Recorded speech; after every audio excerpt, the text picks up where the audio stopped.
Hello viewers, இன்னைக்கு நம்ம பார்க்க போறது ப்ளீச் எபிசோட் 80 பார்ட் 1.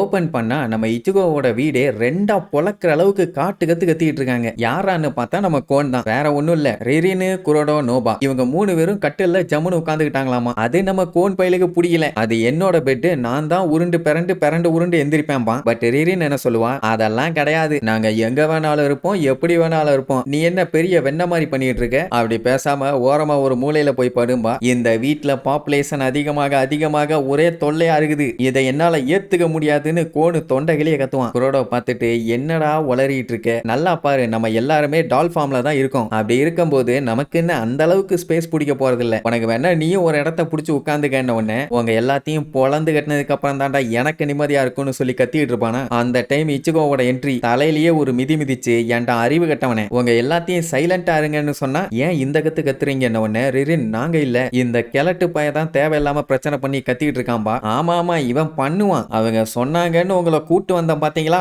என்னைய விளக்கமா தாலியே அடிக்கணுமா. என்னாச்சுன்னு அன்னைக்கு முந்தின நாள் நைட்டு காட்டுறாங்க. எல்லாருமே ஒன்னா உரகரா ஷாப்ல தானே இருந்தாங்க. அப்ப என்ன ஆகுனா, எல்லாரும் ஒரு குரூப் டிஸ்கஷன் மாதிரி போடுவாங்க. இஷிடா மட்டும் வராம தனியா ஒரு ரூம்குள்ள போய் உட்காந்துக்குவான். அட யோசினா இறந்து போயிட்டால, அதனால ஃபீல் பண்ணிட்டு இருக்கான். சரி, அவன் வரும்போது வரட்டும், அது வரைக்கும் யாரும் டிஸ்டர்ப் பண்ண வேண்டாம்னு முடிவு பண்ணிட்டாங்க. இன்னொரு பிரச்சனை என்னன்னா, முன்னாடி எங்க இருக்காங்க என்னன்னு பவுன்ஸுங்களை ஈஸியா சென்ஸ் பண்ணாங்கல்ல, இப்ப சென்ஸ் பண்ணா பவுன்ஸுங்களை கண்டுபிடிக்க முடியல. அது மட்டும் இல்லாம இவங்க சென்சார் ஒழுங்கா வேலை செஞ்ச மாதிரியும் இல்லையாமா. சோ ஒரு பவுண்ட கூட இப்ப கண்டுபிடிக்க முடியல. இச்சுகோக்கு என்ன விஷயம் இடிக்குதுன்னா, ஸ்ட்ரேஞ்சா எக்குங்கெல்லாம் வந்து அதுல இருந்து பூச்சிங்க மாதிரி என்னமோ பறந்து வந்துச்சுங்கல்ல, அதுங்க தான் என்ன ஏதுன்னு தெரியலாமா. பட் கிசுகேக்கு நல்லாவே தெரியும், ஆக்சுவலா பவுன்ஸுங்க எதுக்காக ஹியூமன் வேர்ல்டுல ஸ்பிரிச்சுவல் பவரை கலெக்ட் பண்ணானுங்கன்னா, அதை கண்ட்ரோல் பண்ணி இவனுங்களால டால்ஸை உருவாக்க முடியும். அப்படின்னா நம்ம இச்சுகோ சொன்னதை வச்சு பார்க்கும்போது அங்க கிரியேட் ஆனது எல்லாமே டால்ஸுங்க. அவங்க ஆளுகள்ல ஒருத்தங்க செத்து போயிட்டாங்கன்னா இந்த மாதிரி தான் எண்ண முடியாத அளவுக்கு டால்ஸுங்களை கிரியேட் பண்ணுவாங்களாமா. இருக்கிற டால்ஸுங்களே அவ்வளோ பஞ்சாயத்து பண்ணுச்சுங்க. இன்னும் புதுசா அந்த மாதிரி கிரியேட் ஆச்சுன்னா நிலைமை என்ன ஆகுறது. சரி, இனி இப்படியே மசமசன்னு இருக்க வேண்டாம், நம்ம இன்னும் இன்ஃபர்மேஷனை கலெக்ட் பண்ணலாம்னு சொல்லிட்டு கிசுக்கே ஒவ்வொருத்தருக்கும் ஒவ்வொரு வேலை கொடுப்பான். ஃபர்ஸ்ட் கிசுக்கேவும் நம்ம ரெஞ்சி இருக்கான்ல, அவனும் ஒன்னா சேர்ந்து கரியாவோட மேன்ஷன் இருக்குல்ல, அங்க போய் இன்வெஸ்டிகேட் பண்ண போறாங்க. அதுக்கப்புறம் சேடையும் ஒரிஹிமேவையும் கொஞ்ச நாளைக்கு மட்டும் ஸ்கூலுக்கு போனதுக்கு அப்புறம் நேரா இங்க கடைக்கு வர சொல்லிடுவான். ஏன் அப்படின்னா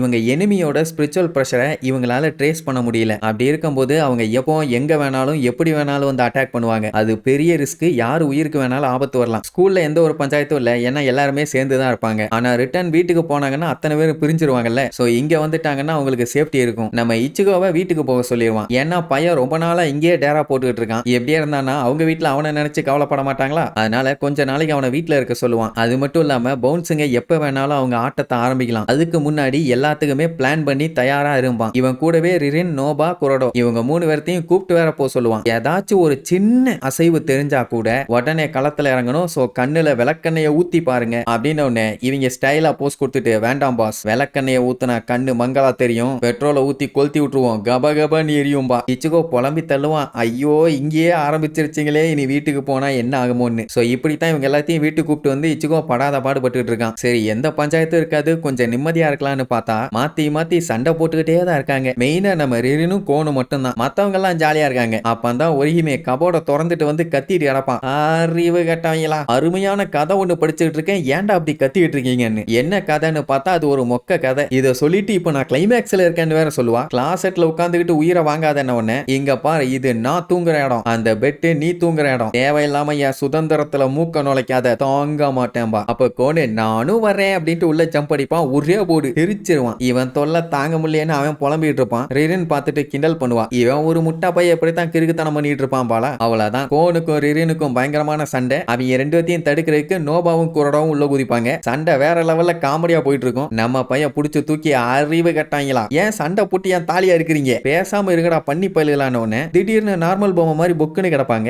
என்னாச்சுன்னு பார்த்தா யூசு அங்க வந்து நின்னுட்டு இருப்பான். டே அண்ணா, பொம்மையை வச்சு விளையாடுற வயசாடா இதுன்னு. அட அது இல்லாம கிளாஸ்ல இந்த மாதிரி ஒரு கிரியேட்டிவ் ஆக்டிவிட்டி பண்ண வேண்டி இருக்குது, அதுக்கு தான் ஸ்பெஷலா ட்ரைனிங் எடுத்துட்டு இருக்கேன்பா. சரி நான் நைட்டு உனக்காக மீட் எல்லாம் வாங்கிட்டு வந்து டெலிஷியஸா டின்னர் செஞ்சு வைக்கிறேன்பாலா. இல்ல நானே போறேன்பா. அதெல்லாம் ஒண்ணு வேண்டாம், உனக்கு ஏதாச்சும் ஏதாச்சும் பிரச்சனை இருந்துச்சுன்னா என்கிட்டயோ இல்ல அப்பா கிட்டயோ சொல்லு, தனியா உட்கார்ந்து கவலைப்பட்டுட்டு இருக்காத, ஏன்னா நாங்க உன் ஃபேமிலி அப்படின்னு சிரிச்சுக்கிட்டே அங்க இருந்து ஓடிடுவா. அட அவ என்ன நினைச்சுக்கிட்டா, கோவத்துல தனியா இருந்து கத்திட்டு இருக்கானோன்னு, ஐ மீன் பைத்தியம் ஆயிட்டானோங்கிற மாதிரி. ஆக மொத்தத்துல சிச்சுவேஷன் டோட்டலா அவுட் ஆஃப் கண்ட்ரோல். உடனே இவங்க டிஸ்கஷன், அட ஆமா அவ கவலைப்படுறதும் கரெக்ட் தானே, இவ்வளவு பெரிய வளந்தாமண்டி மாடுகிட்ட இத்தனை டால்ஸ் இருந்துச்சுன்னா இந்த ஊர் உலகம் என்ன சொல்லுவாங்க. இப்படி இவங்க பேசிட்டு இருக்கும் போது கரெக்டா நம்ம இச்சிகோக்கு அலாட் வரும், அதாவது ஹாலோ ஒண்ணு வந்திருக்குதுன்னு. சரி இந்த லூசுகளை அப்புறமேட்டு டீல் பண்ணிக்குவோன்னு இச்சிகோவும் ரூக்கியாவும் வேகமா கிளம்பிடுவாங்க. ஒன்னும் பிரச்சனை இல்ல, நீங்க போங்க, ஹாலோ கூட சண்டை போடுறதுக்கெல்லாம் எங்களால ஹெல்ப் பண்ண முடியாது, நாங்க வீட்டை பாத்துக்கிறோம்னு சொல்லிட்டு இருக்கும் போது இங்க கோன் உட்கார்ந்து கதறி கதறி அழுதுகிட்டு இருப்பான். இச்சிகோ எக்கா ரூக்கியாக்கா என்னை விட்டு போயிட்டியாக்கான்னு. அவன் என்ன செத்தாடா போயிட்டான்ட்டு வாயிலே ஒரு மிதி. பின்ன எதுக்கு எடுத்தாலும் கத்திட்டே கிடந்தான்னா கடுப்பாகத்தானே செய்யும். சிச்சுவேஷனை புரிஞ்சு நடந்துக்கிறான்னு உடனே அப்படி என்ன சிச்சுவேஷன் கேட்டா, பவுன்ஸுங்க எல்லாமே இப்போ ஸ்ட்ராங்கான ஸ்பிரிச்சுவல் பிரஷரை தான் தேடிட்டு இருக்காங்க. அதுக்கு என்னன்னு கேட்டா, இச்சிகோவோட ஃபேமிலிக்கு ஸ்ட்ராங்கான ஸ்பிரிச்சுவல் பவர் இருக்குது. அப்படி இருக்கும்போது இவங்க தான் அவங்கள ப்ரொடெக்ட் பண்ணி ஆகணும் அப்படின்னு ஒண்ணு. ஓ இவ்வளவு வேலை இருக்குதான்னு கோனே அப்பதான் சைலண்ட் ஆவான். அப்படியே கட் பண்ணா இவங்க ஹோலோவை அட்டாக் பண்ண போனாங்கல்ல, இச்சிகோவும் ஒரே போர்டு தான். ஹாலோவோட சோலி முடிஞ்சு நேரா வீட்டுக்கு திரும்புவாங்க. அப்படி போயிட்டு இருக்கும் போது ரூக்கியாக்கு ஏதோ ஸ்டேஞ்சா ஃபீல் ஆகுது. என்னடான்னு கேட்டா இச்சிகோவோட வீட்டுல தான் ஏதோ ஸ்டேஞ்சான திங்ஸ் இருக்கிற மாதிரி தெரியுதாமா. பவுண்டான்னு கேட்டா தெரியலம்பாலா. சரி ஓகே என்னன்னு பாத்தலான்ட்டு போவாங்க. அதே நேரம் இங்க கோன் பாத்தீங்கன்னா வாசல்ல கண்ணா பின்னான்னு கைத்த கட்டிட்டு, அப்பாடா இப்பந்தாண்டா நிம்மதியா இருக்குதுன்னு சொல்லுவான். பொட்டனிலேயே ஒரு மிதி தெரிச்சு போய் விழுவான். ஏன்டா மிதிச்சான்னு கேட்டா, என்னடா கயிறு இது தடிக்கு விழுந்து சாகரக்கா அப்படின்னு கேட்டா, அப்பதான் பேக்ரவுண்ட் மியூசிக்கோட அவங்க 3 பேர் வந்து நின்னுட்டு இதுதான் ஆன்டி பவுண்ட் ட்ராப்பாங்க. அதாவது என்னதான் எனிமி அட்டாக் பண்ண வந்தாலும் இவங்க ட்ராப்பை தாண்டி வர்றது ரொம்ப கஷ்டமாமா. இதெல்லாம் வந்து சாதாரண பொருட்கள் இல்ல, உரகரா ஷாப்ல இருந்து ஸ்பெஷலா பவர்ஃபுல்லான டூல்னு இறக்கியிருக்கானுங்க. அதனாலதான் ரூக்கியாக்கு ஒரு ஸ்டேஞ்சான ஃபீல் வந்திருக்கும். இந்த ட்ராப்போட நிப்பாட்லையா இன்னொரு ட்ராப்பர் இருக்குதுன்னு சொல்லி காட்டுவாங்க பாருங்க, வேற லெவலு. அதான் குச்சியில கைத்த கட்டி அந்த குச்சி மேல ஏதாச்சும் மூடி வச்சு கோழி வந்தா இழுத்து பிடிப்பாங்களே, அந்த ட்ராப்பை பண்ணி வச்சுக்கிட்டு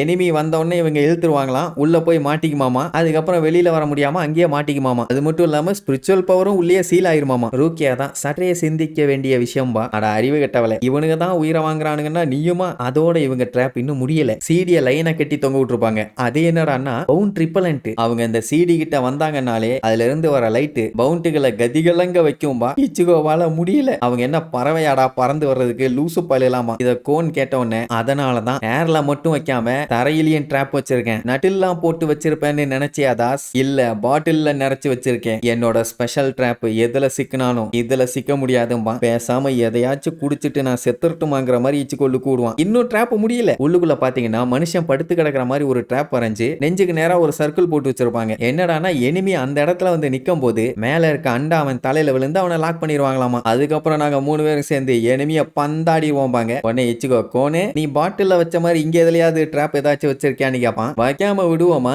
அந்த ரோப்ல வந்து ஒரு ஸ்பெஷல் மெடிசனை கலந்து வச்சிருக்கானாமா. அதுல மட்டும் யாராச்சும் காலை வச்சாங்கன்னா அவங்களோட ஸ்பிரிச்சுவல் பவரை அது சீல் பண்ணிரும். அப்படியே அவங்க மயக்கம் போட்டு பொத்துன்னு விழுந்துருவாங்க. இது எல்லாத்தையுமே உரகரா ஷாப்ல இருந்து கொண்டு வந்திருக்காங்க. அவங்க சொன்ன மாதிரி அதெல்லாமே அந்த பவர்ஸ் இருக்குதான், ஆனா ட்ராப் மொக்கையா இருக்குது. உங்க சேஃப்டிக்காக தான் இதை பண்ணோம்பாங்க. சரி இவ்வளவு பண்ணீங்களே, இந்த ட்ராப்ல யாரு வந்து மாட்ட போறான்னு சொல்லிட்டு இருக்கும் போதே வெளியில கத்துற சவுண்ட். பாத்தீங்களா மாட்டிக்கிட்டாங்கன்னு அடிச்சு புரண்டு வந்து பார்த்தா நம்ம ஹனட்டாரோ பையன் தான் டெலிவரி பண்ண வந்திருப்பான். கீழே கயிறு கட்டி வச்சிருந்தாங்கல்ல, கால் தடிக்கி பிசாலையே கொண்டு போய் மூஞ்ச வச்சு கடைசியில நாரி போச்சு. இதுல வேற பாத்தீங்களா எங்க ட்ராப் ஒர்க் அவுட் ஆயிருச்சு, ஐயோ என்ன நினைக்கும் போது எனக்கே ரொம்ப பெருமையா இருக்குதுன்னு கோனி என்ஜாய் பண்ணுவான். சரி இங்க வந்து கடையில ஒர்க் பண்ணிட்டு இருக்கியே அதுக்காக தான் ஹியூமன் வேர்ல்டுக்கு வந்தியான்னு கேட்பான். இவன் வந்தது இங்க இருக்க எல்லாத்தையும் எக்ஸ்ப்ளோர் பண்றதுக்கு தான். ஆனா ஒரு வேலையில சேர்ந்ததுக்கு அப்புறம் ஃபுல் டைம் அதுலயே லாக் ஆனதுனால அவனால அடுத்து என்ன பண்ணுன்னு யோசிக்கவே முடியல. அதுக்கப்புறம் அவனே யோசிப்பான், ஆமா நம்ம எதுக்காக இங்க வந்தோன்னு. இழிஞ்சது போ, கூட இருக்கிறதுக்கு தான் அரை பைத்தியம்னா வந்திருக்கவே முக்கா பைத்தியமா இருக்கானே அப்படின்னு ஒண்ணு என்னமோ ஒண்ணு. இங்க ட்ராப் ஒர்க் ஆயிருச்சு பாத்தியான்னு பில்டப் பண்ணுவாங்களா. இன்னும் 5 நிமிஷத்துல அந்த கன்றாவி எல்லாத்தையும் கிளியர் பண்றீங்க, இல்லன்னா தூக்கி போட்டு வாயிலே மிதிப்பாமா. யோ இது ஆன்டி பவுண்ட் ட்ராப் யா கஷ்டப்பட்டு செட் பண்ணிருக்கோம், இப்பெல்லாம் சொல்லாதேன்னு சொன்னா அதெல்லாம் கிடையாது, எல்லாத்தையும் தூக்கி குப்பையில போட்டுட்டு ஏ ஹனட்டாரோ மூஞ்ச கிளீன் பண்ணிட்டு வாடா அப்படின்ட்டு கிளம்பிடுவான். உடனே இவங்க 3 பேருமே கடுப்பாயிருவாங்க. பவுன்ஸுகளை தடுக்கணும்னா இந்த மாதிரி வெறித்தனமான ட்ராப்புங்கெல்லாம் தேவை. இவ்வளவு கஷ்டப்பட்டு பண்ணதை தூக்க சொல்லிட்டான்ல, இவங்களுக்கு நம்ம ஸ்டைல்ல சொன்னாதான் சரிப்பட்டு வரும்னு வெள்ளத்தனமா யோசிப்பாங்க. இனி இதுக்கப்புறம் இவங்க என்னென்ன கிறுக்குத்தனம் பண்ணி அவங்கள எப்படி கிறுக்காக்குறாங்கிறத அடுத்தடுத்த எபிசோட்ல பார்க்கலாம். டாடா. Yeah!